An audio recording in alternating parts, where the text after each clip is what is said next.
right. All this morning we've been talking about Culturecon, which takes place today at the Sioux Falls Convention Center. Actually starts at about 8 a.m. this morning. El Ka is there to tell us more about this event. Good morning, El. Good morning, Thor. Yes, we're here at the Sioux Falls Convention Center, and we've kind of shifted our location here to their social hour area for after Culturecon. I'm joined again by Dan. Thank you so much for joining us all morning. Can you tell us a little bit about Culturecon and what the day kind of looks like? Yep, so Culturecon, again, 2023. This year's theme is Vision and Versions. We're going to have about 8 speakers or so throughout the day. It's all here at the Sioux Falls Convention Center. They do a great job of hosting us every year.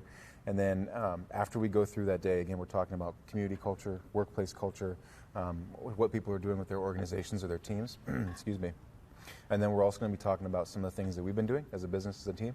And then after that, we get to come into this really great space and just share some social hours. We've got some snacks and beverages, things like that for a few hours, and just connect. And we were talking a little bit about what Think3D does within the community, and it's important. Can you tell us about it? Yeah, so Think3D, our business, right, is mostly focused on organizational development and culture, right? We do that through leadership development and training, but what we also know is that, people, right, the majority of where we spend our time is going to be work and then out in our community. And so developing the community culture is just as important as developing the workplace culture because they're connected and they actually influence each other, at least in our opinion. There's just such a strong connection of those things. And if we're developing better people all the way across the board, human beings, not just employees, not just team members, but all across the board, we can have a massive impact. And I think back in 2018 and 19, we started some programming in the community. Our Leaders of Tomorrow program, which is fairly prominent, folks know about that, we've surpassed 500 graduates, and that was something we planned on doing by 2025, so we're 2 years ahead of schedule, and that's grown to where it now is housed under its own foundation. We started a nonprofit last year to house that, and that's just one thing where we're spending a significant amount of time out in the community doing that. We do programming for those leaving the justice system and re-entering the community that way. We do 16 weeks of training for them.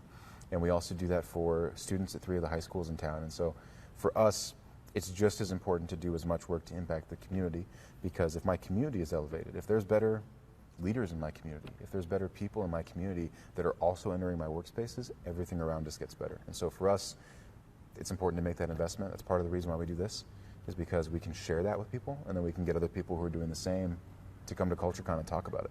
Well, it's obvious to me that Think3D and Culturecon are both very important for not only the Sioux Falls community, but for business owners across the country. Yeah, so thank you for joining us this morning. Thank you. You can learn more about Culturecon and Think3D at 4 p.m. on Dakota News Now. Back to you guys. All right, improving work culture will be a big topic today. A number of speakers from the business community will be out there at the convention center as Culturecon takes place throughout the day today.